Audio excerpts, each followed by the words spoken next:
الحمدللہ وکفا والصلاة والسلام علی من لا نبی بعد اما بعد فاعوذ باللہ من الشیطان الرجیم بسم اللہ الرحمن الرحیم۔ آج ہم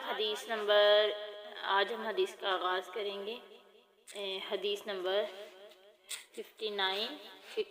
16 اور 61، یہ تین حدیث ہم پڑھیں گے۔ چلیں سبق کا آغاز کرتے ہیں کہ مصلحت کی غرض سے خلاف واقعہ بات کرنا، کہ کسی میں صلح کروانے کے لیے خلاف واقعہ بات کہہ دینا کہ اس بندے نے ایسی بات کہی نہیں ہے لیکن ہم ایسی بات کہہ دیں صلح کے لیے تو وہ جائز ہے۔ حضرت ام کلثوم بن عقبہ بن ابی معیط سے روایت ہے، قالت کہتی ہیں، سمیت میں نے سنا رسول اللہ صلی اللہ علیہ وسلم سے یقول فرما رہے تھے، لیسل کذاب نہیں ہے جھوٹا، الذی وہ جو کہ یصلح بین الناس جو لوگوں میں صلح کرواتا ہے، ویقول خیرا اور وہ کہتا ہے کہ خیرا اور وہ بہتر کہتا ہے، وینوی خیرا اور بہتر بات پہنچاتا ہے۔ کہ حضرت ام کلثوم بنت عقبہ بن ابی معیط کہتی ہیں کہ نبی صلی اللہ علیہ وسلم نے فرمایا وہ بندہ جھوٹا نہیں ہے جو لوگوں کے درمیان صلح کرواتا ہے، صلح کروانے کے لیے اچھی بات کہتا ہے اور اچھی بات ہی لوگوں تک پہنچاتا ہے۔ مطلب یہ کہ دو بھائی ناراض ہیں، ان کے درمیان میں صلح کرانے کے لیے اگر جھوٹ بھی بول لیا جائے تو شرعاً جائز ہے۔ صلح کرانے کی غرض سے جھوٹ کا سہارا لینے والے کو جھوٹا نہیں کہا جاتا۔ کس طرح کہنا ہے کہ ایک بندہ ہے، دو بھائی ناراض ہے، تیسرا بندہ جو صلح کروانے والا ہے وہ ایک بھائی کے پاس جا کے کہتا ہے میں نے دوسرے کے پاس میں گیا تھا، وہ مجھے کہہ رہا تھا کہ یار میری اور میرے بھائی کی صلح کروا دو، حالانکہ اس نے اس طرح کہا نہیں ہے، تو اس طرح یہ ایک جھوٹ ہے، لیکن یہ والا جھوٹ بولنا جائز ہے۔ اسی طرح دوسرے بندے کے پاس جائے تو اس سے کہے کہ میں تو تمہارے بھائی کے پاس گیا تھا، اس نے مجھے کہا یار میرے بھائی ہم دونوں کی صلح کروا دو، حالانکہ اس نے بھی نہیں کہا،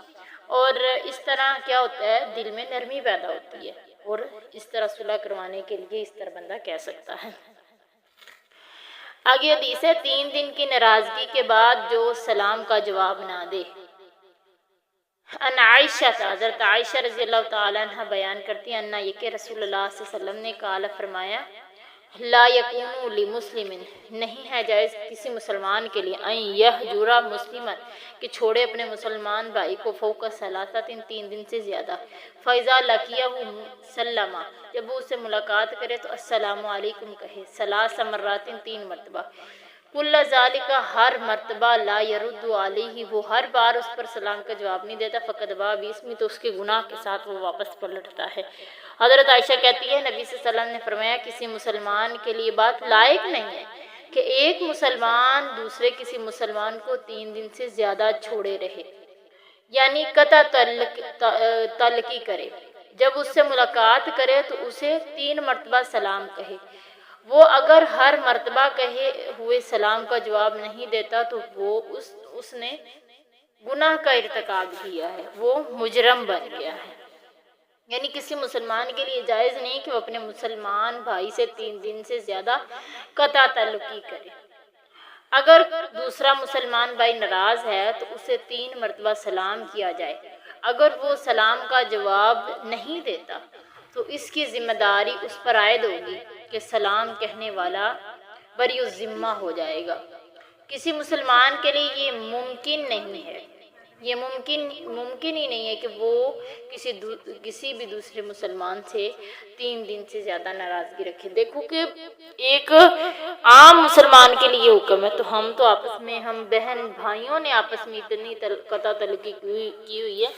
کہ ہم ایک دوسرے کو بلاتے نہیں ہیں، بہن بھائی جو ہے نا وہ ساری زندگی روٹھے اسی طرح اس دنیا سے رخصت ہو جاتے ہیں، تو یہ کیا ہے، پھر نمازیں بھی ہم پڑھیں تو سمجھو کہ ہماری عبادات اللہ تعالیٰ قبول نہیں کرتا، کیونکہ قطع تعلقی کرنے والا جو قطع تعلقی کرتا ہے اللہ تعالیٰ اس کی عبادات کو قبول نہیں کرتا۔ آگے ہے کہ نماز اور روزے سے بھی افضل عمل۔ حضرت ابی درداء سے روایت ہے، کالا کہتے ہیں، کالا فرمایا رسول اللہ صلی اللہ علیہ وسلم نے، الا اخبرکم، کیا نام ہے تمہیں خبر دوں، بھی افضل من درجۃ الصیام والصدقۃ والصلاۃ، درجے کے اعتبار سے صدقے، نماز اور روزے سے بھی زیادہ افضل عمل۔ قلنا، کالا کہتے، قلنا بلا، ہم نے کہا کیوں نہیں اللہ کے نبی جی، کالا فرمایا اصلاح ذات بین، دو لوگوں کے درمیان صلح کروا دینا، یعنی باہمی اصلاح کرنا، اصلاح ذات البین، باہمی اصلاح کرنا، و فساد ذات البین، اور باہمی فساد جو ہے ہی حالکۃ، یہ تباہ ہے، کہ باہمی اصلاح، قومی اتحاد و اتفاق کے لیے کوشش کرنا، نفلی روزہ اور نماز اور صدقہ و خیرات سے بہتر عمل ہے، کہ اگر ہم چاہتے ہیں کہ ہم بہتر عمل کریں تو ہمیں معاشرے کے اندر اصلاح پیدا کرنی چاہیے، یہ نہیں کہ ہم گناہ والی بات، ہم قطع تلقی والی بات کو آگے پہنچائیں، نہیں، ہمیں اچھی بات کو آگے پہنچانا چاہیے۔ تو آج ہمارے معاشرے کے اندر اگر اتنی بدامنیاں ہیں تو اس کی وجہ صرف اور صرف یہی ہے کہ ہمارے معاشرے کے اندر باہمی اصلاح نہیں ہے۔ اگر لڑائی ہوئی ہے تو ایک بندے نے کر دی بات تو دوسرا بندہ جو ہے اس تک بات پہنچاتا ہے، اس ساتھ بیٹھ کے غیبتیں کرتا ہے، بیٹھ کے چغلیاں کرتا ہے اور کنسوئیاں کرتے ہیں اور جاسوسی کرتے ہیں، اس لیے کہ ہمارے معاشرے کے اندر بد امنی ہے اور ایک دوسرے کے بارے میں ہم نے بدگمانیاں پالی ہوئی ہیں، ہم نے بدگمانیاں، اللہ کے نبی کا فرمان ہے کہ بدگمانی جو ہے یہ جھوٹی بات ہے اور اچھا گمان رکھنا یہ عبادت ہے، تو ایک دوسرے سے اچھا گمان رکھیں۔ آپ کا کل قیامت کے دن جب ہم نے فوت ہونا ہے تو ہم قطع تعلقی کے بارے میں کن کے بارے میں پوچھا جائے گا، کن سے قطع تعلقی کی، یہ نہیں کہ جو تمہارے اجنبی تھے ان سے نہیں، بلکہ جو تمہارے قریبی تھے، تمہارے ہمسائے تھے، تمہارے عزیز و اقارب، ان کے متعلق پوچھا جائے گا۔ اللہ رب العالمین ہمیں اصلاح کرنے والا بنائے۔ آج کا سبق اتنا ہے۔